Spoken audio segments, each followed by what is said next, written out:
Bem, gente, boa tarde a todos. Queria inicialmente fazer um agradecimento à organização do evento, João, que fez esse convite. E nós vamos estar aqui abordando um tema um pouco diferente, um pouco talvez mais na base da produção, que é a adequação ambiental da propriedade rural. E nós queremos, então, nessa oportunidade, estar falando um pouco da legislação, mas não a questão de advogado, a questão legal, mas sim aspectos práticos da adequação do propriedade. E está falando um pouquinho também do contexto do cadastro ambiental rural, e que isso tem de importância para as propriedades rurais dos produtores e, logicamente, para esse momento também que é o final. Bom,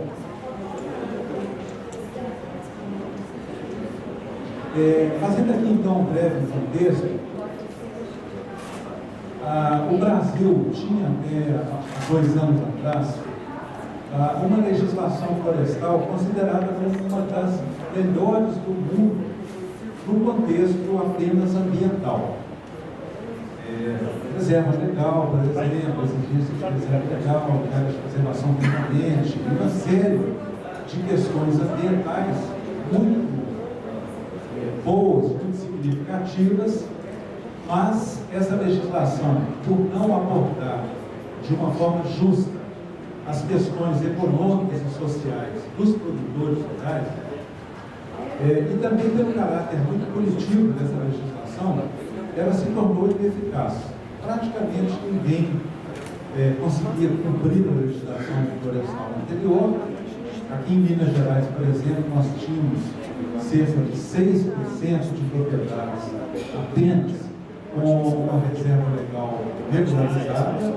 A grande maioria das propriedades estavam numa situação irregular do ponto de vista florestal e ambiental.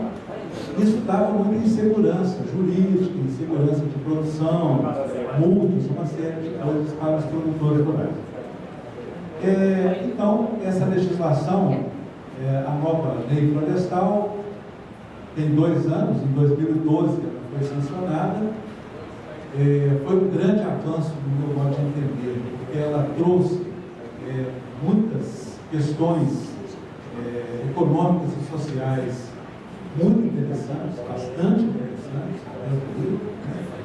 e hoje é uma legislação que é passível de ser cumprida e nos dá orgulho, como país, como produtor brasileiro, de que cumpre uma legislação moderna, tanto do ponto de vista ambiental, mas também do ponto de vista social e econômico. E, mais recentemente, há 1 ano atrás aproximadamente, tivemos a nossa lei mineira também aprovada, e é muito parecida com o Código Federal, com algumas particularidades que a nossa lei também trata da biodiversidade. Para falar, então, um pouco rapidamente dos pilares dessa nova legislação, alguns conceitos fundamentais são importantes, como, por exemplo, o que é pequena propriedade rural. Antigamente não tinha uma clareza sobre o que era uma propriedade rural.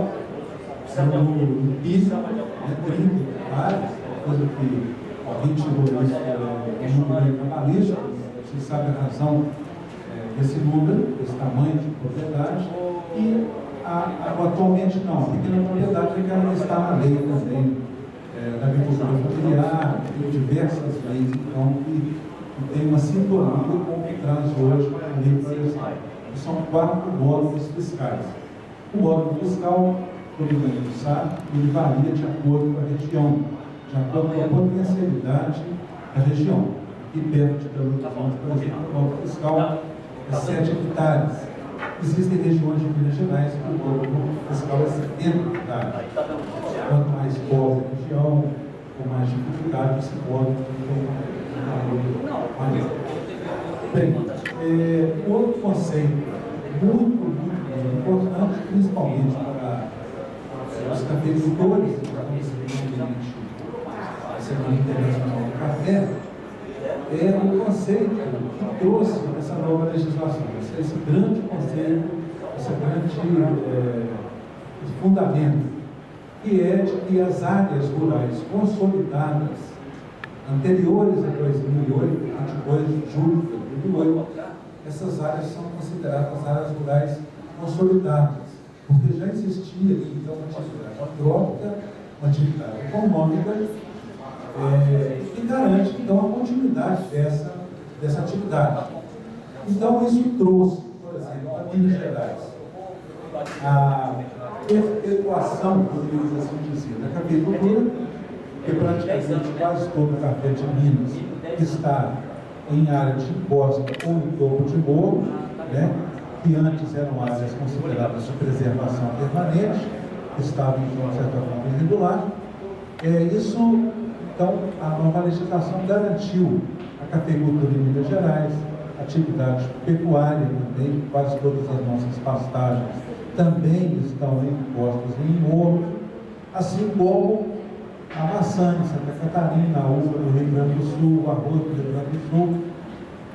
Todas essas importantes atividades econômicas, elas então estão garantidas hoje, graças a esse conceito então de atividade ou área ocupada consolidada, que tem uso consolidado. Isso vale também, não só para a própria atividade, como as edificações e benfeitorias, terreiros de café, curral, estábulo, sei lá, casa de mel, qualquer coisa, qualquer edificação que seja anterior a 2008, ela tem a sua continuidade consolidada, garantida, né? E também, é um conceito mais agronômico, mas muito importante, e também se admite nessas áreas consolidadas o pousio, que é uma prática agronômica milenar até, os índios fazem uso disso, toda a história agronômica guarda esse pousio como um descanso da terra, no caso a lei define até por 5 anos.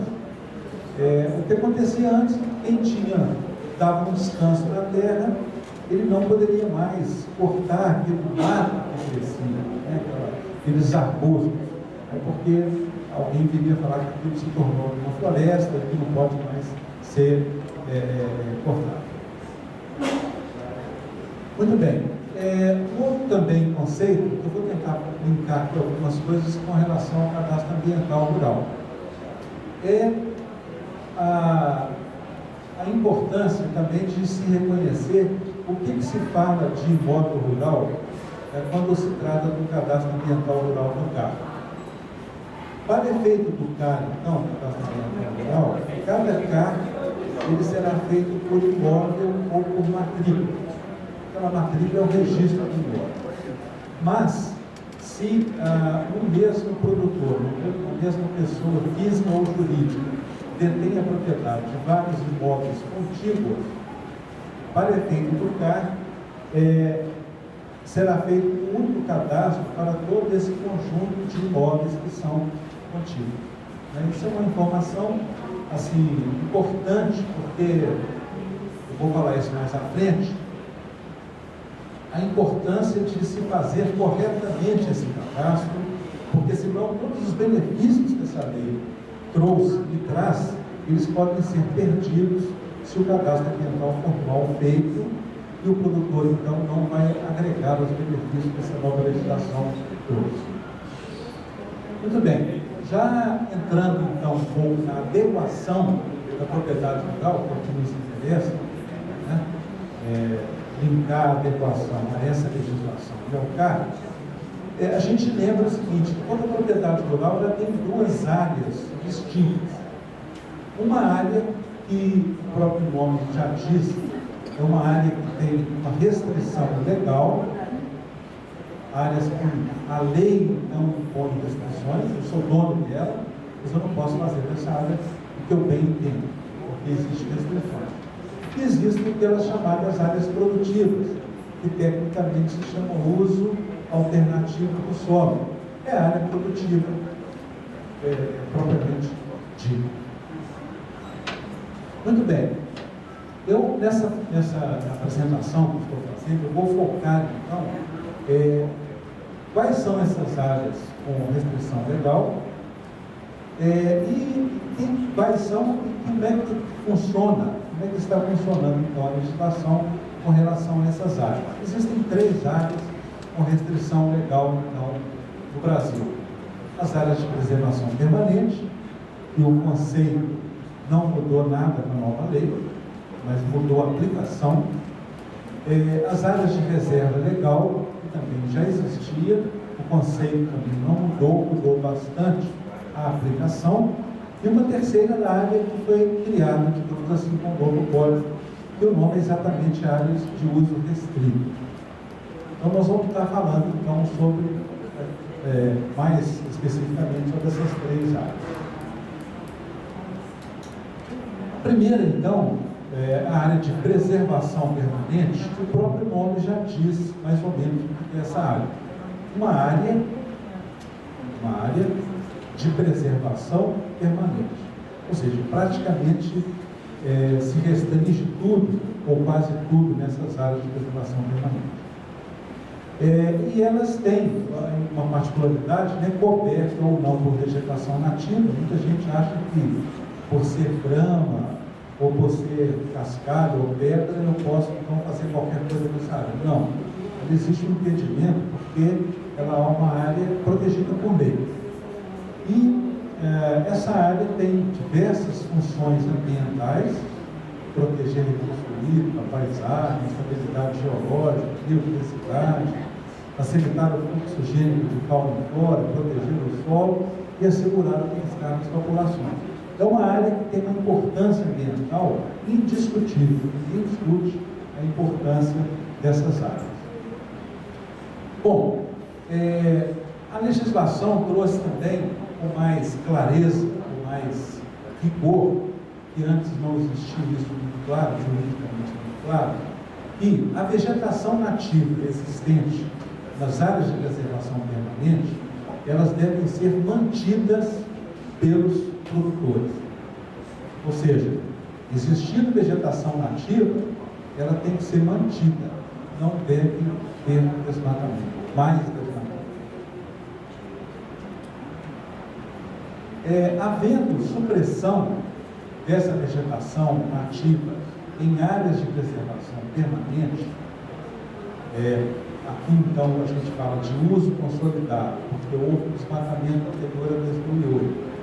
Mas, mesmo assim, havendo essa supressão, o produtor é obrigado a promover a recomposição da vegetação nativa em determinadas faixas, determinados locais.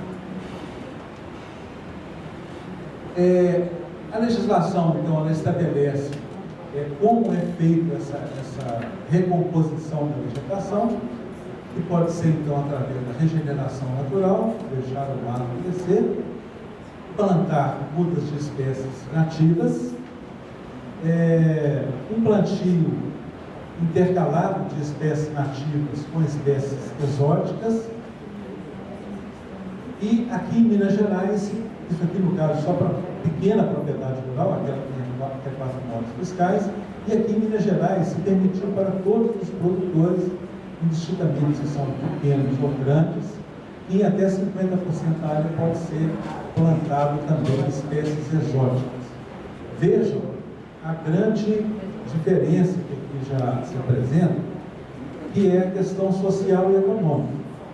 Antes, as áreas de preservação permanente só poderiam ser recuperadas ou recompostas com espécies nativas. Agora, em 50% da área, é possível plantar, por exemplo, mangueira, mamão, goiaba, espécies exóticas, café. Não pode ser uma monocultura, mas é possível plantar em essas áreas. Isso, então, dá um caráter social e econômico a essa nova legislação. Essa foto aqui mostra um pouco disso. Aqui tem um córrego, essa é uma área de preservação permanente que tem ocupação antrópica consolidada, uma faixa dela terá que ser recomposta, e esse produtor então está utilizando um sistema agroflorestal, que é uma coisa inteligente, porque pássaros, né, gostam de frutas, etc. E ele também pode ter ali uma renda para a sua família, manutenção da sua família e eventualmente até uma renda. Falou-se aqui agora há pouco da agricultura, né? Então é uma forma inteligente de recuperar a área de preservação permanente com um aspecto social e econômico agregado. Bom, voltando um pouco então, nós falamos das formas de recompor essa vegetação em áreas de preservação permanente. Vamos mostrar agora as principais áreas de preservação permanente. A primeira, então, vamos falar assim, começando do começo, são as nascentes. As nascentes, por uma questão óbvia, né, uma nascente de água, ela deve, então, ter uma proteção de vegetação nativa, uma área protegida por lei. No caso, o conceito, então, de nascente fala que ela ao redor das nascentes, né, no entorno das nascentes, do esgoto d'água, perene, então a lei fixa isso, no raio mínimo de 50 metros, é considerado, então, a área de preservação permanente. É importante que se cumpra isso. Aqui nós temos uma nascente, né, que teve a sua vegetação totalmente suprimida. Então a gente fala, nesse caso, de uma área rural consolidada. Existe aqui uma atividade rural, uma pastagem, claro, e essa pastagem tem uso consolidado. Então, como é que seria a situação desse produtor, então? E como ele poderia ou deveria adequar essa nascente?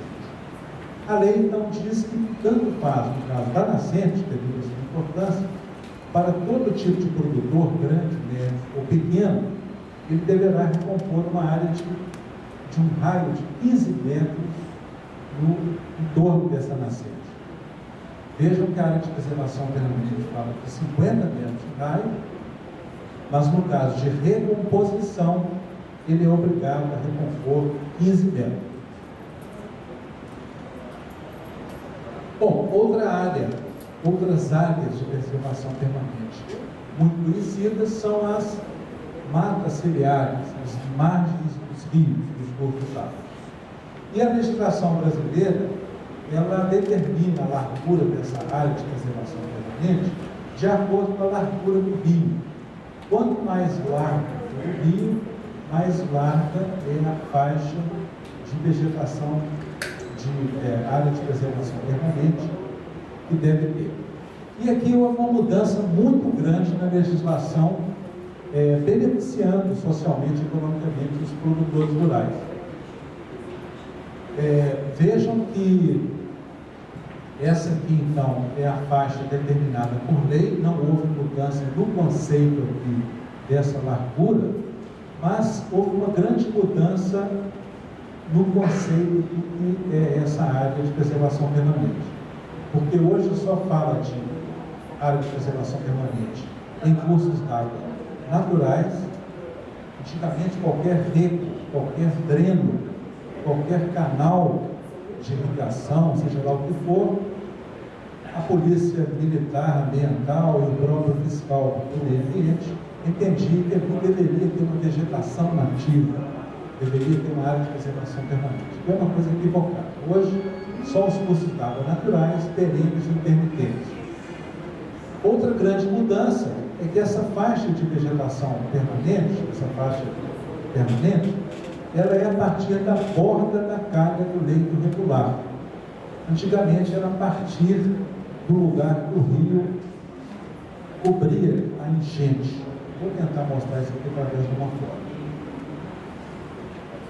O que eu estou querendo dizer com isso?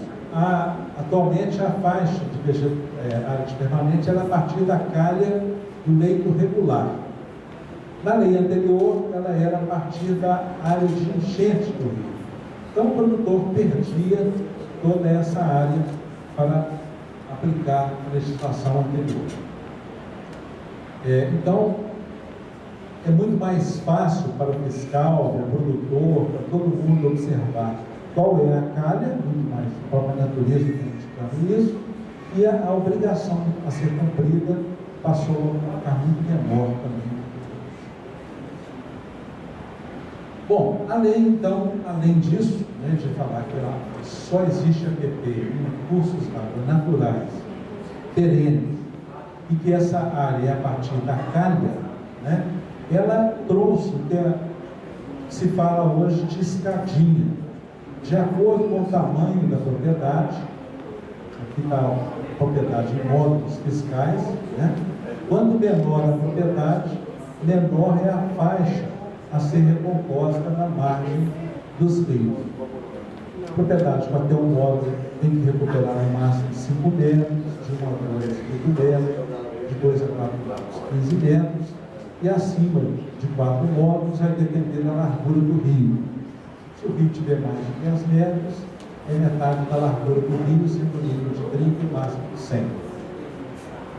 E existe também um gatilho, que é se essa área de recomposição for mais do que 10% da propriedade, ele pode parar também por ali. Ou seja, é um aspecto social e econômico muito interessante também que foi agregado nessa lei. O terceiro tipo de área de preservação permanente são as margens de lagoas ou lagos naturais.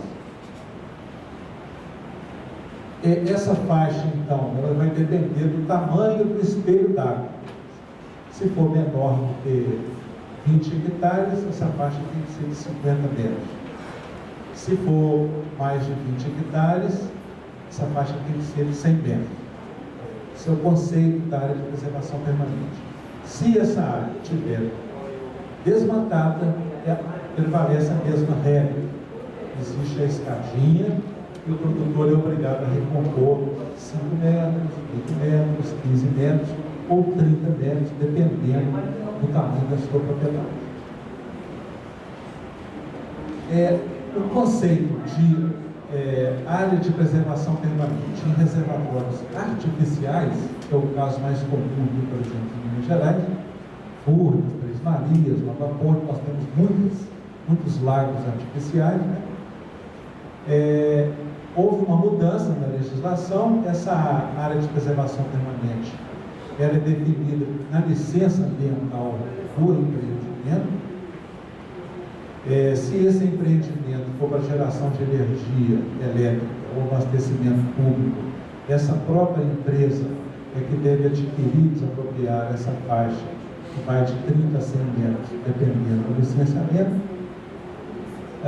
Se for um reservatório de água sem essa finalidade de geração ou abastecimento público, e se esse reservatório for menor que 20 hectares, essa faixa é menor, ela vai de 15 a 50 metros. Reservatórios menores do que 1 hectare, como por exemplo esses tanques de piscicultura, açudes, etc., não existe mais a exigência de área de preservação permanente.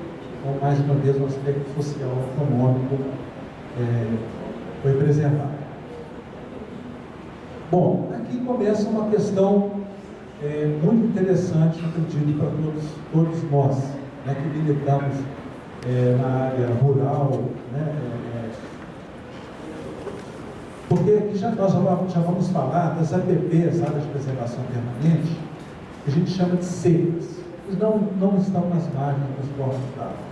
E aqui existe, então, grande interesse para os cafeicultores, né? Área de preservação permanente também, as encostas, né, são áreas, as encostas ou partes dessas, quando a declividade for maior que 45 graus ou 100%. Como eu disse, então, praticamente todo o café de Minas Gerais e as pastagens, a maior parte deles, estão em encostas, estão em áreas de APP. Existe um outro tipo de área de preservação permanente que é chamado o topo de morro, que é o terço final dos morros ou montanhas. Não vou entrar aqui no detalhe técnico, mas hoje está muito bem explicado o que é morro, o que é monte, né? Tem que ter mais de 25 graus de declividade, tem que ter uma altura mínima de 100 metros, enfim, mas boa parte do nosso café está nessa posição geográfica, sendo considerado, portanto, uma APP de topo de morro. Então, talvez o grande divisor de águas, então, é a legislação reconhecer que, primeiro, será admitida a manutenção de atividades florestais, culturas de espécies lenhosas, perenes ou de ciclo longo, aqui está o café, está a pastagem, a fruticultura de modo geral, a silvicultura, né? Bem como a infraestrutura física associada ao desenvolvimento dessas atividades, nessas áreas de preservação permanente que eu acabei de citar, no costa, no topo de morro, etc.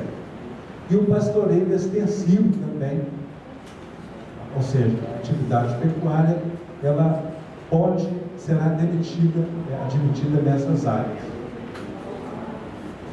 Então, desde que não haja novos desmatamentos, a vegetação nativa que existe lá deve permanecer.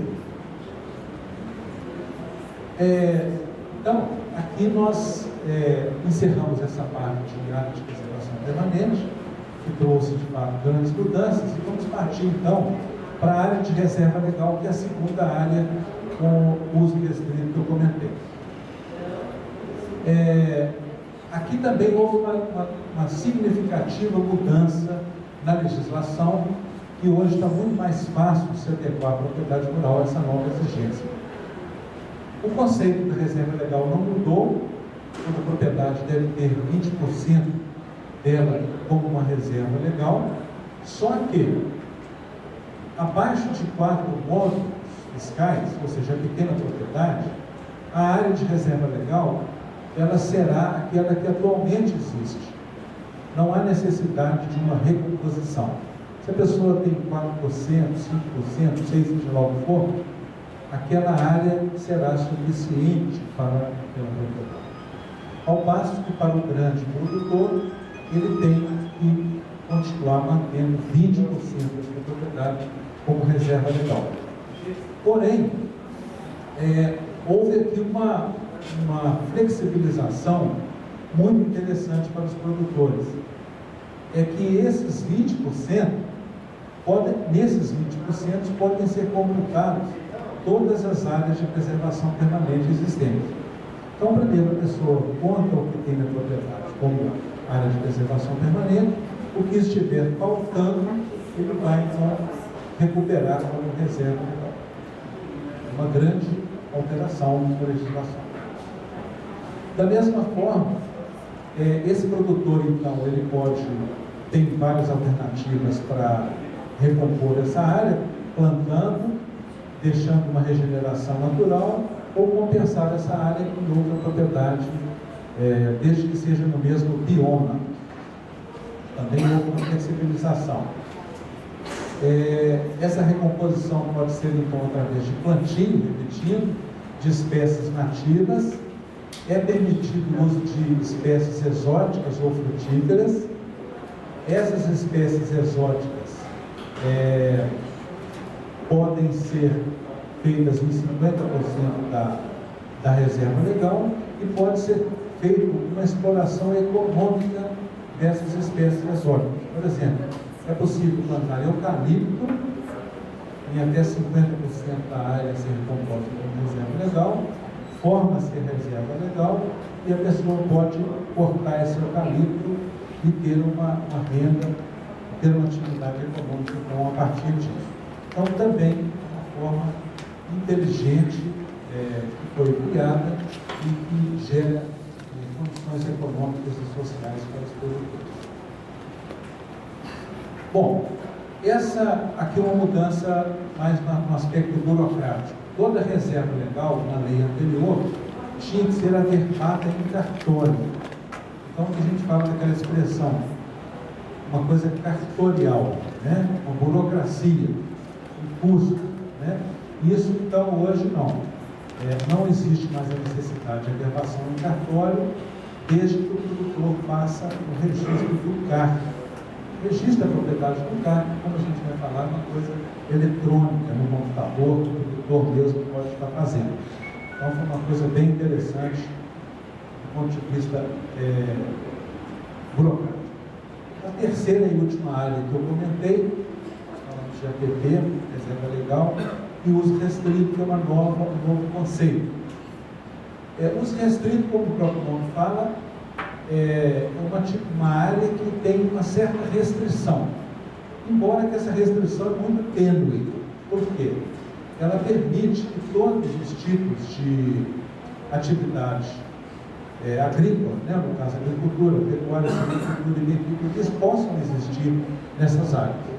Apenas tem que ser feito com técnica, com conservação do solo, e a questão que se tem é que é vedada a conversão de novas áreas. Se existe mata nessa área que tem durabilidade de 25% para 25%, que são as áreas restritas, não pode haver novos desmatamentos. Bom, vamos falar um pouquinho do CAR e finalizando já com alguns aspectos práticos. O CAR, então,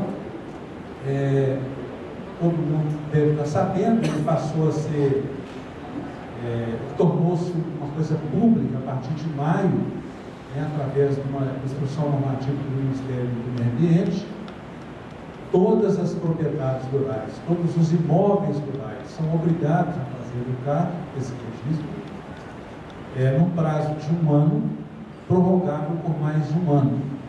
Quem não fizer, terá restrições, por exemplo, de crédito rural, de uma série de licenças ambientais, enfim, é uma exigência, uma coisa que todos vocês, todos nós temos que estar atentos, né? O CAR é um sistema eletrônico, declaratório, parecido com o imposto de renda, o próprio produtor declara, né?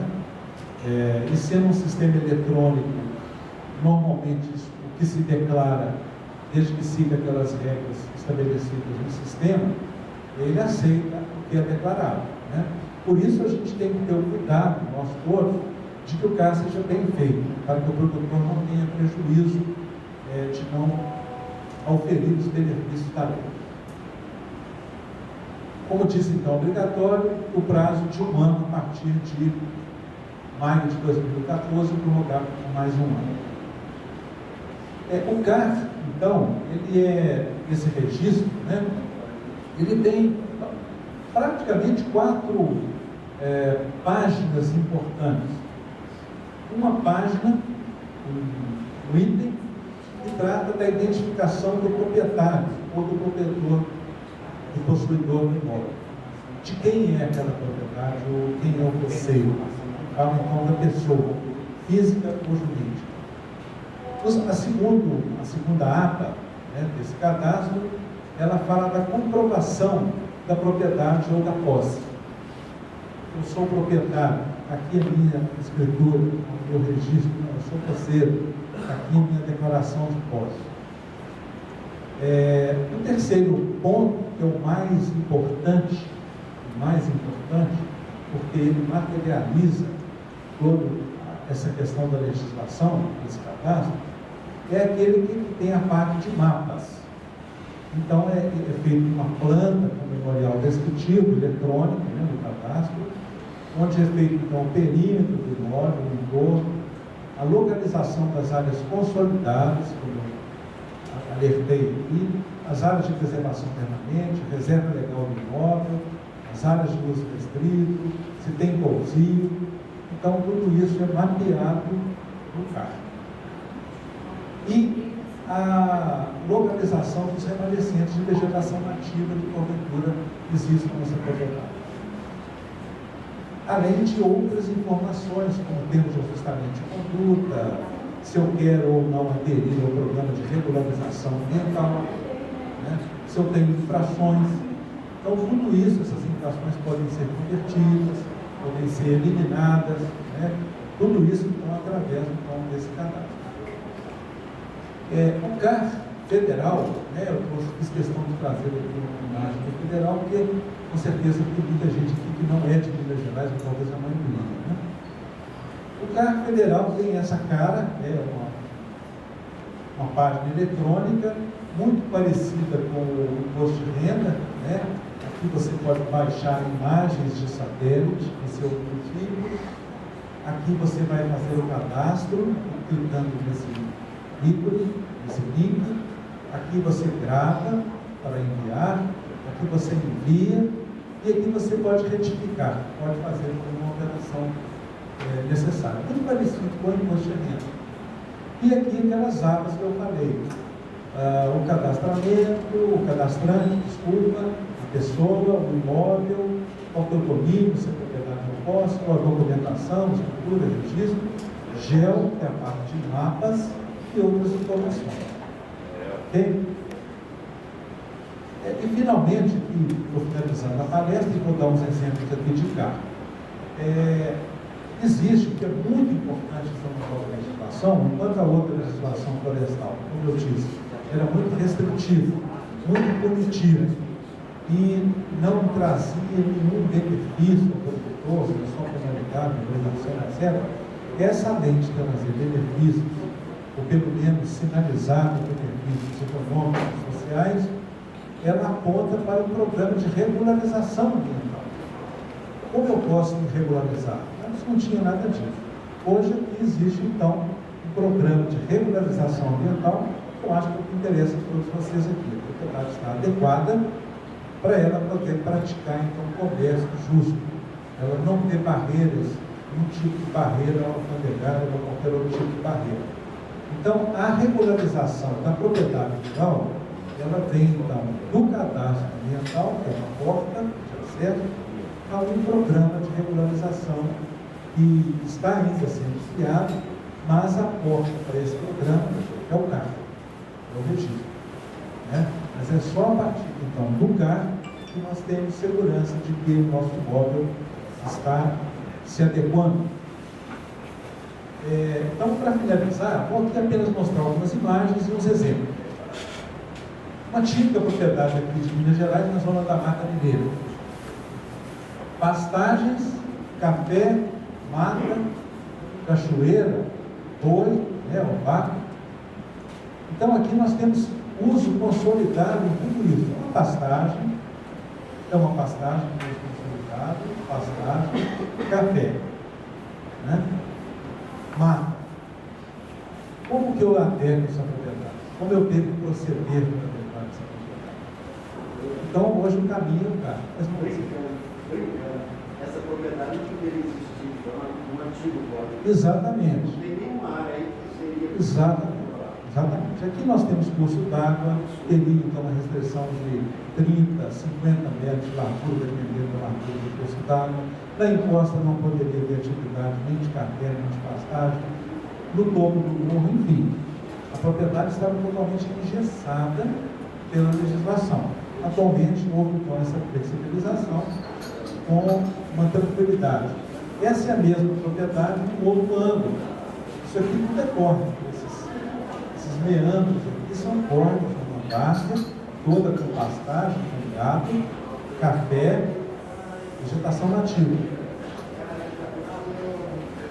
E essa outra foto que eu acho ela muito interessante, ela dá aqui para a gente exemplificar alguma coisa. Aqui nós temos mata, aqui nós temos café. E aqui me parece que é arroz, se eu não me engano. Aqui é um córrego, né? Aqui tem uma nascente, com certeza, e aqui passa um pequeno córrego. Como foi falado, na legislação antiga, praticamente esse produtor tinha que deixar as portas. Né? Hoje, na nova legislação, primeiro, isso é uma área consolidada. Ele pode continuar com a cafeicultura? Pode. Ele faz um CAR, coloca essa área como uso consolidado, está garantido o uso dessa área. Ele vai cadastrar a área de vegetação nativa, ele tem e deve dizer que aqui tem uma nascente. Antigamente era 50 metros de raio, isso está quase 1 hectare, né? Só fazer a conta de R2, 3 para 14 vezes 50 ao quadrado, dá 0,84 hectares, quase 1 hectare, uma área de nascente. Pela nova legislação, são 15 metros de raio. Isso passa para 700 e poucos metros quadrados. Só que a nova legislação permite que essa área possa ser recomposta com plantas exóticas e plantas nativas. O café é uma planta exótica. Então, se ele fizer uma reserva de algumas plantas de café, né? Ele pode plantar umas espécies nativas aqui, tanto no entorno da nascente, como no entorno do córrego, que antes era 30 metros, agora passou para 5 metros, 8 metros, dependendo do tamanho da propriedade. E também pode fazer com o sistema agroflorestal. Vejam como ficou muito mais flexível e até inteligente. Bom, vamos falar um pouquinho rapidamente aqui para fechar sobre o CAR. Como eu mencionei, e posso falar sobre isso, o CAR é a materialização do Código Florestal. É lá que se materializa a lei. Todos os benefícios da lei são garantidos quando eu faço o cadastro. Essa é uma imagem do Google, né? Que no caso do carpinteiro usa essa imagem. E vamos então mostrar aqui uma propriedade para a gente estar fazendo essa tentativa de explicar algumas coisas importantes. Então, esse é o exemplo do CAR de Minas Gerais, tá? Que tem essa cara, né? Repetir identificação do óleo, domínio, documentação, mapas, áreas calculadas, ele calcula todas as áreas, programa, informações e recibos. Então, a primeira providência, no caso do CAR mineiro, federal também, é você delimitar o perímetro do imóvel. Quando a gente delimita o perímetro, de cara o programa já calcula a área. Nesse caso aqui, 25 hectares, já determina também quantos módulos fiscais são. Né? Aqui, nesse caso, está mostrando a vegetação nativa existente. A gente então vai desenhando no programa, um lápisinho aqui, a gente desenha os polígonos e vai então identificando quais são as áreas e o próprio programa calcula também todas essas áreas. É possível editar, é possível excluir.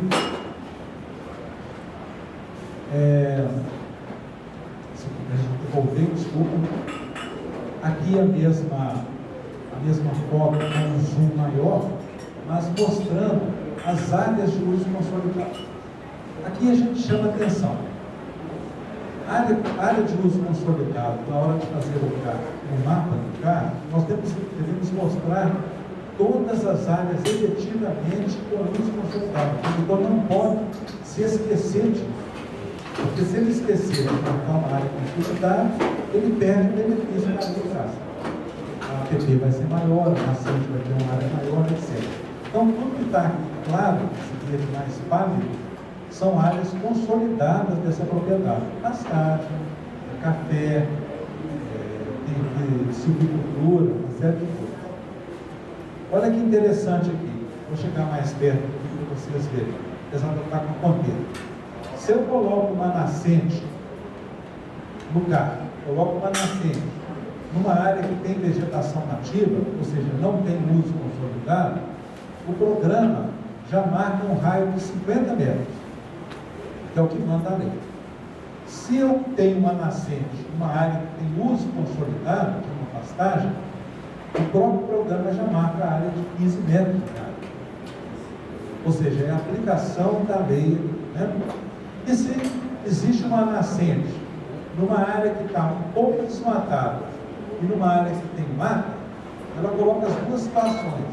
Aqui tem uma área maior, um raio maior, e aqui um raio menor, que é o que o produtor deve fazer para se adequar. Tem um outro exemplo que eu vou usar aqui, a mesma coisa. Essa outra propriedade que fiz aqui como exemplo, uma propriedade que margeia, por exemplo, margeada pelo rio, na sua divisa, tem uma vegetação nativa na mata, tem um café numa encosta e tem pastagem. Tem uma estrada que corta. Fiz o perímetro, marquei as áreas de uso consolidado, todo o café, toda a pastagem, até na beira do rio. E aqui coloquei também 3 exemplos de nascentes. Uma nascente definida na área com vegetação nativa, cujo raio então é de 50 metros, ela deve manter aquela vegetação. Uma nascente numa área de interseção, ela pega uma parte de mata e uma parte de área consolidada. Vejam que nessa parte aqui o raio é de 50 metros, nessa outra onde tem luz consolidado, o raio é de 15 metros. A mesma coisa uma nascente que está numa área de pastagem com luz consolidada. O programa também é possível, então, por exemplo, se aqui eu tenho uma estrada, e estrada, assim como rede elétrica, elas são consideradas infraestrutura, né, servidão administrativas, e a legislação diz que essa área de servidão administrativa que passa por um proprietário, uma estrada municipal ou uma rede de transmissão de energia elétrica, ela deve ser abatida na área do imóvel. Então o imóvel passa a ter uma área líquida, não toda a propriedade, mas a área líquida. E é sobre essa área líquida que se calcula os 20% da reserva legal. Com isso, então, o produtor diminui então, a sua área de reserva legal se ele corretamente utiliza dessa norma legal, colocando isso no lugar. E aqui também, 2 pequenos exemplos. A ferramenta ainda não está muito boa para se fazer a TV imagem de rio aqui no caso de Minas Gerais, ok? O pessoal está na Universidade Federal de lá, mas essa semana tentando corrigir isso, por isso eu não fiz aqui na máquina desse rio, e coloquei aqui dessa nascente como tendo um pequeno córrego aqui até essa que passa um córrego, e dessa nascente também um pequeno córrego. O programa já cria a área de APP a ser recomposta por esse produtor. No caso aqui são 5 metros para lá. Bom, era isso que eu tinha para dizer. Até fiz uma pequena apresentação ao final. Perguntas de mim, se vai ter interesse para fazer. Uma apresentação de 4 ou 5 slides. O João tinha me pedido para falar um pouco. Eu sou funcionário da Emater, nós aqui em Minas Gerais trabalhamos no programa, num projeto que foi desenvolvido em parceria com várias instituições, a EPAMIG liderando esse processo, mas participou também a Embrapa, o Centro Nacional de Pesquisa de Rio do Sul, a Universidade Federal de Minas Gerais, a Fundação João Pinheiro, que é uma fundação muito especializada nos aspectos sociais e econômicos. E foi criado, então, um projeto que nasceu aqui na Emater, mas essa ferramenta foi desenvolvida principalmente pela EPAMIG, que chama Projeto de Adequação Socioeconômica e Ambiental de Propriedades Rurais. Não sei se ficou claro para todos, o CAR e a legislação florestal, elas adequam a propriedade rural, mas na questão florestal, na área florestal da propriedade rural, na área que eu chamei, que foi chamada de área com restrição legal. Agora, as áreas produtivas, por exemplo, café, leite, enfim, todas as outras áreas, o CAR não se presta para isso. Já esse projeto, esse programa que foi desenvolvido aqui em Minas Gerais, que já se envolve, ele observa a adequação ambiental da propriedade, mas também a adequação sócio e econômica. Então foi criada uma série de indicadores, que a gente chama ISA, a sigla ISA, indicadores de sustentabilidade de agrosistemas, ok? E nós aplicamos esses indicadores nas propriedades e fazemos então uma avaliação do desempenho socioeconômico da propriedade. Aí, no caso, pega a propriedade como um todo, tanto o aspecto ambiental como socioeconômico. Então, ela tem esse objetivo então, de avaliar o desempenho ambiental e socioeconômico dos estabelecimentos rurais. Esses indicadores de sustentabilidade, então isso não foi uma coisa tirada de um pesquisador, tinha um grupo de pesquisadores, de entidades, etc., né? Eles avaliam, então, aspectos econômicos, aqui citados: produtividade, preço médio, diversidade de renda, evolução patrimonial, grau de endividamento, né? Aspectos sociais: moradia, segurança alimentar, escolaridade, capacitação dos produtores, empregados, normas trabalhistas. Ele avalia a parte de gestão da propriedade, aspecto administrativo, gestão de informação, gerenciamento de resíduos, segurança do trabalho, e também aspectos ambientais: fertilidade do solo, nível de compactação do solo, o manejo, se tem áreas de degradação, as práticas conservacionistas, a conservação de estradas vicinais, no quesito água, a qualidade da água superficial, a qualidade da água subterrânea, o risco de contaminação dessa água por agrotóxicos, e aspectos de ecologia da paisagem. Aí entram as APPs, a reserva legal, a diversificação da paisagem agrícola e a fisionomia e conservação dos habitats naturais.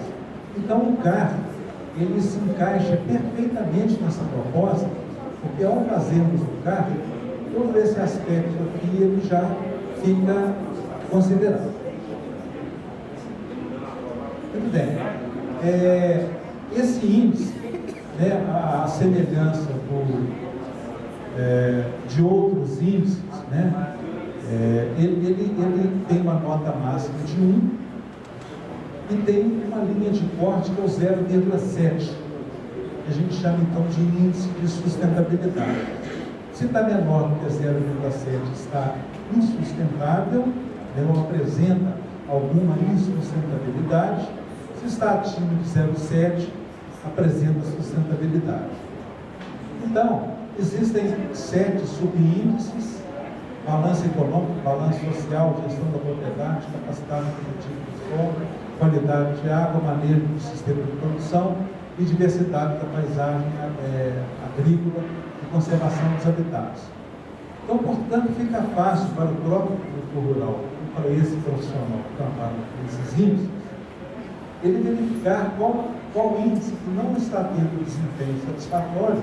Nesse caso aqui, por exemplo, a água apresentou um índice inferior ao 0,7, a capacidade produtiva do solo também foi inferior. Os demais índices dessa propriedade exemplificada apresentaram sustentabilidade. São 24 indicadores de sustentabilidade, 24. Então é possível analisar cada um desses indicadores. Aqui nós estamos mostrando apenas os indicadores ambientais, ok? E dentro de cada um desse indicador existem diversos parâmetros. Então o técnico ou o produtor podem debruçar sobre isso e verificar o que de fato está puxando para baixo o desempenho da sustentabilidade desse imóvel.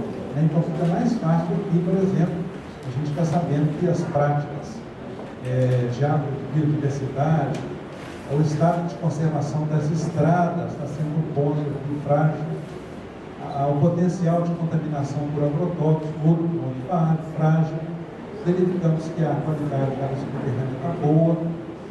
Então, esses indicadores nos dão muita garantia de que o trabalho está sendo feito sob um patamar científico. E o objetivo, então, final é esse programa, esse projeto apresenta uma série de mapas, apresenta a ocupação do solo e os vários gráficos, os vários indicadores e índices de sustentabilidade. E ele culmina com um plano. A partir dos pontos frágeis dessa propriedade, o técnico, juntamente com o produtor, de acordo com a sua capacidade econômica e social, ele propõe, então, um plano de adequação socioeconômica ambiental para esse imóvel. Era isso que eu tinha para apresentar. Eu fico à disposição então, para perguntas sobre o que nós falamos agora. Muito obrigado pela atenção de todos.